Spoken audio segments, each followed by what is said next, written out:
Bagaimana agar kita itu puasa kita bisa berkualitas dan kita bisa berujung menjadi meningkat level kita menjadi orang-orang yang bertakwa? Ada beberapa hal yang perlu kita perhatikan. Yang pertama, ikhlasun niat. Niat ikhlas karena Allah Subhanahu wa taala. Karena niat ini merupakan ruh dari segala amal perbuatan. Tidak hanya puasa saja. Seluruh amal perbuatan ini tergantung pada niatnya. Innama a'malun bil niat. Sesungguhnya seluruh amal perbuatan ini tergantung pada niatnya. Kalau niatnya kita dalam melaksanakan ibadah puasa ini niatnya benar, ikhlas karena Allah Subhanahu wa taala, karena dorongan iman dan hanya semata-mata mengharap ridho Allah, maka akan berbuah ampunan Allah Subhanahu wa taala. Tapi kalau niatnya tidak benar, kita niat-niat yang lain, kan tidak sedikit yang melaksanakan kesempatan bulan Ramadan melaksanakan ibadah puasa, niatnya hanya ingin langsing, ya. Karena perutnya sudah gendutan, jadi ingin langsing. Ya dapatnya hanya itu saja. Ada yang niatnya yang nggak enak dengan mertua karena mertua lagi datang. Ya, kalau nggak puasa gimana? Nah, niat-niat semacam itu kita kesampingkan. Ada yang niat ria dan lain sebagainya. Kita kesampingkan. Kita ikhlas niat, harus niat ikhlas karena Allah Subhanahu wa taala. Karena dengan melakukan niat ikhlas karena Allah Subhanahu wa taala, insyaallah puasa kita akan menjadi puasa berkualitas dan kita akan sungguh-sungguh dalam mengerjakan puasa ini sehingga akan berbuah ampunan Allah Subhanahu wa taala. Ini yang pertama, ikhlas niat. Karena niat ini sangat penting sekali sehingga dalam melaksanakan ibadah puasa ini termasuk rukun. Masuk rukun. Rukun puasa itu salah satunya adalah niat. Berbeda dengan puasa sunnah. Kalau puasa Ramadan harus niat. Ya, niatnya ikhlas karena Allah. Dan itu para ulama mengajarkan, ya seperti Imam Syafi'i mengajarkan setiap malam kita hendaknya berniat untuk puasa. Niat itu bisa ya adanya di dalam hati, Pak. Tidak ada yang mengetahui, abstrak dia. Hanya kita sendiri yang mengetahui. Yang kedua, Bapak Ibu dan hadirin sekalian, bagaimana kita meraih puasa yang berkualitas? Yang kedua, lakukan puasa sesuai dengan tuntunan Rasulullah SAW. Bagaimana puasa Rasulullah SAW? Rasulullah seorang yang maksum, yang dijamin dosa-dosanya diampuni. Tetapi kalau datang bulan Ramadan, karena ini perintah dari Allah Subhanahu wa taala, yaitu pada tahun kedua Hijrah, turunlah surah Al-Baqarah ayat 183 yang mewajibkan umat Islam puasa. Ya ayyuhalladzina amanu kutiba alaikumussyam kama kutiba alal ladzina min qablikum la'allakum tattaqun. Wahai orang-orang yang beriman, diwajibkan atas kamu berpuasa sebagaimana diwajibkan atas orang-orang sebelum kamu. La'allakum tattaqun, agar kamu bertakwa.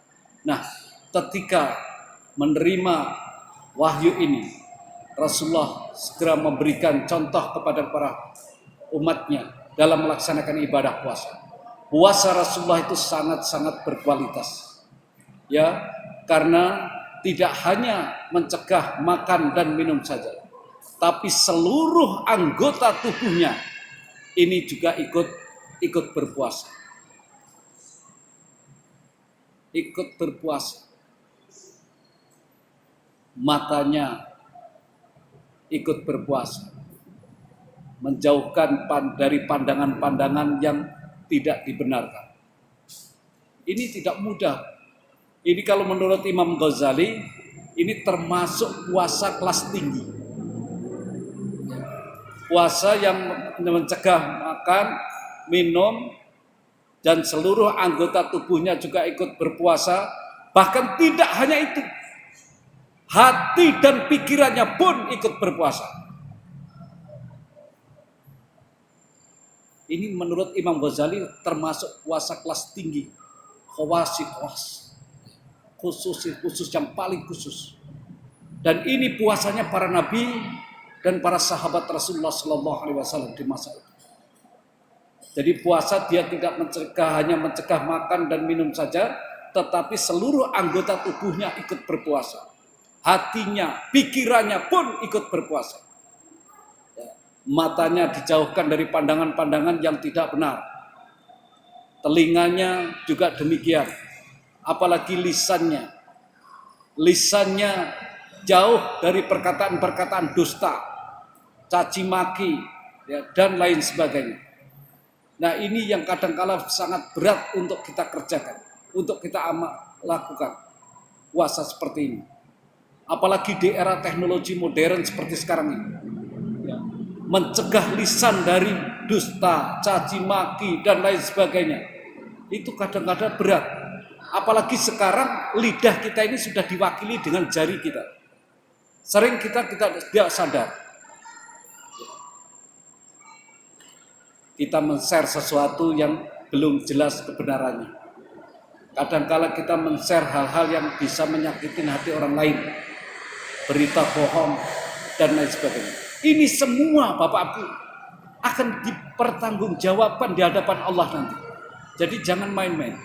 Maka di bulan Ramadan ini kita harus cegah juga.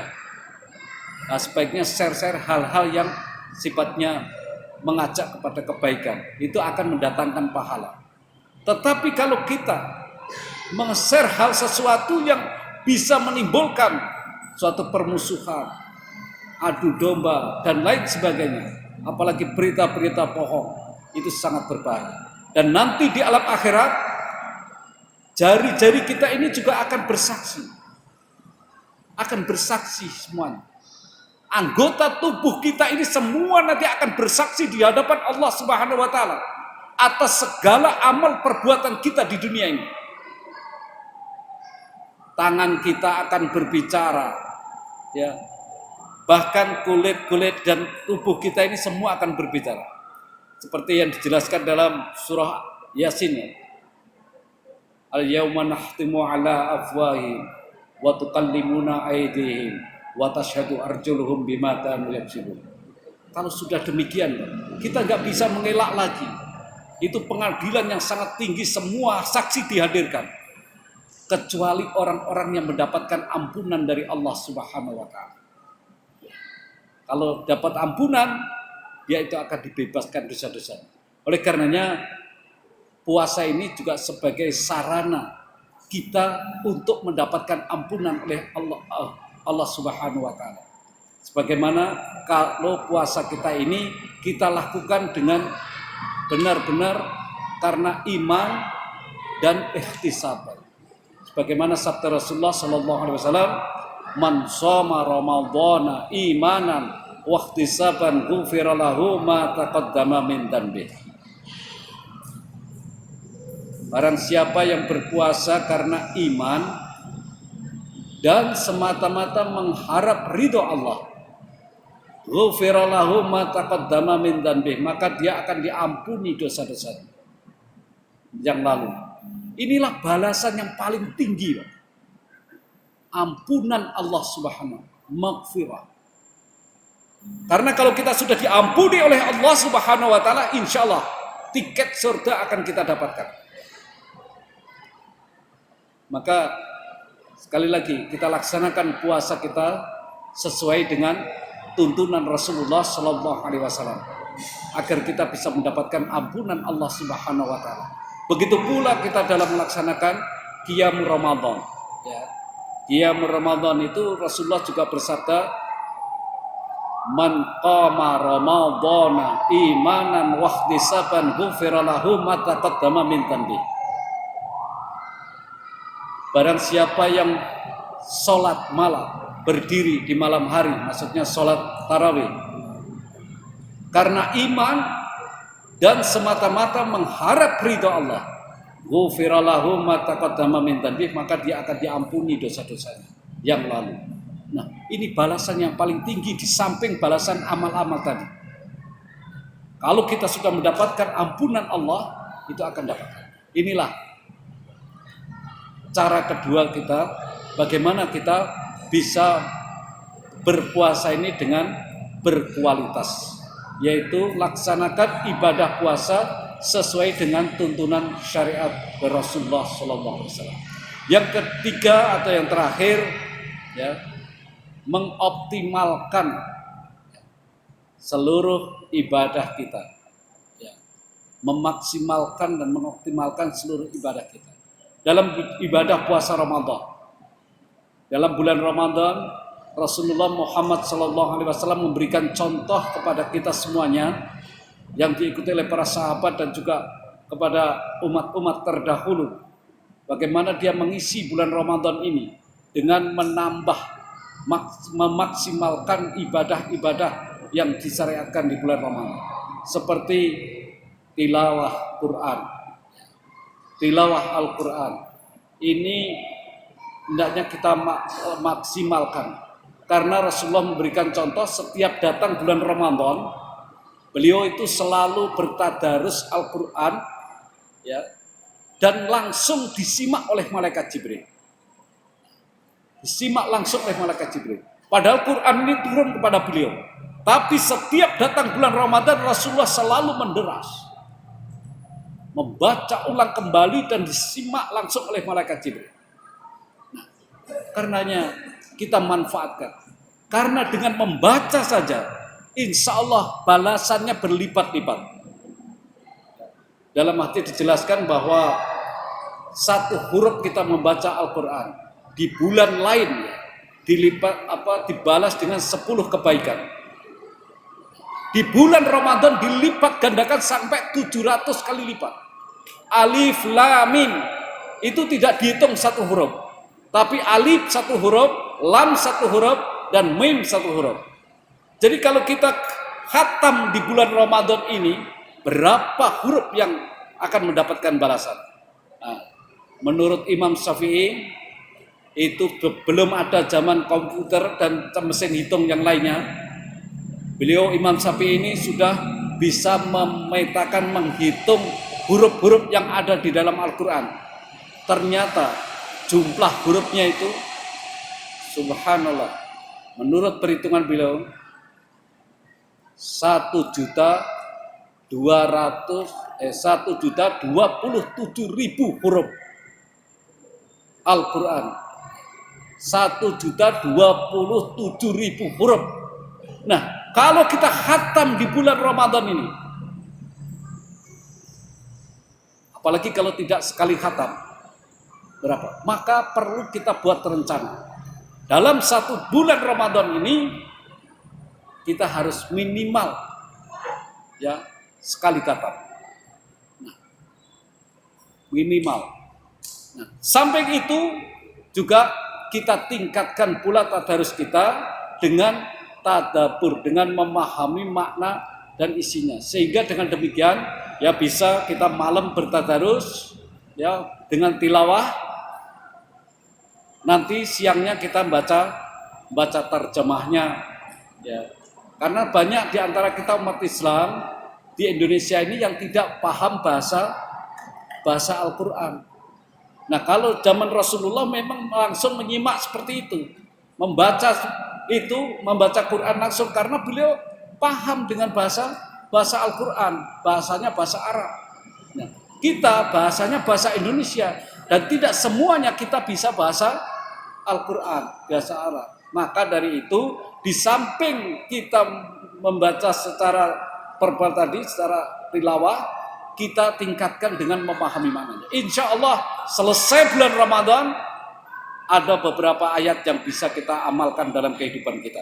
Ini yang pertama. Yang kedua, Rasulullah meningkatkan kualitas ibadahnya, terutama di dalam sholatul lail, sholat malam, atau yang disebut dengan sholat tarawih kalau di bulan Ramadan. Itu Rasulullah tidak pernah putus bahkan hampir sepanjang malam. Beliau karena sholatnya dilakukan dengan tenang, ya, sehingga beliau bisa mencapai. Nah, oleh karenanya Bapak Ibu dan hadirin sekalian, kesempatan ini yang belum tentu tahun depan kita bisa bertemu lagi, kita manfaatkan. Kita harus punya azam, punya tekad yang kuat, jangan sampai kita putus dalam melaksanakan sholat tarawih. Dan sholat tarawih itu lebih baik memang kita kerjakan secara berjamaah, karena sampai kita akan mendapatkan pahala-pahala mulai dari berangkat dari rumah ke masjid, itu semua yang akan dapat kita. Nah, pada pahala berjamaah. Insya Allah kalau kita punya tekad, insya Allah puasa kita tahun ini akan berkualitas. Dan yang terakhir adalah Rasulullah juga selalu ketika bulan Ramadan tiba, beliau itu memaksimalkan ibadahnya dengan semakin dermawan.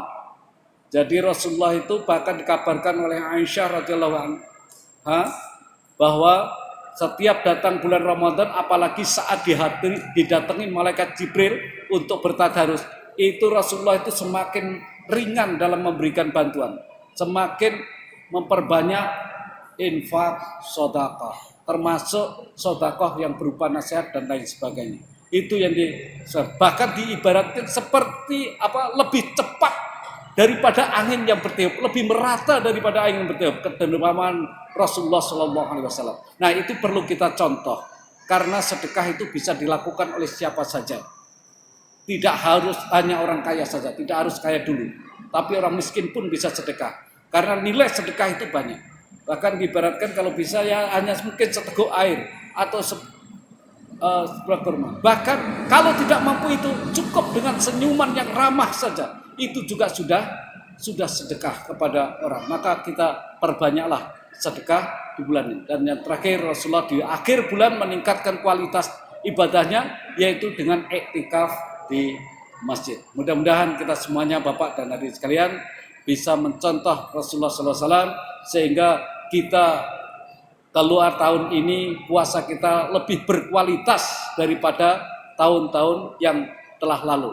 Langkah-langkahnya tadi adalah yang pertama, niat ikhlas karena Allah Subhanahu wa taala, lakukan puasa sesuai dengan tuntunan Rasulullah sallallahu alaihi wasallam, dan yang ketiga, langkah kita untuk mendapatkan puasa yang berkualitas adalah maksimalkan amal ibadah yang lainnya di bulan yang mulia ini. Insyaallah kita akan mendapatkan ampunan Allah Subhanahu wa taala, dan kita akan mendapatkan titel yang lebih tinggi daripada sekarang, yaitu menjadi orang-orang yang bertakwa. Semoga kita semuanya selalu diberikan panjang umur oleh Allah dan diberikan kemampuan untuk dapat menjalankan segala perintah-perintahnya, dan juga benar-benar kita dapat menjauhi segala larangannya. Billahi taufiq wal hidayah, waridha wal inayah, nasrun minallah wa fathu qarib wa basyiril mu'minin. Assalamualaikum warahmatullahi wabarakatuh.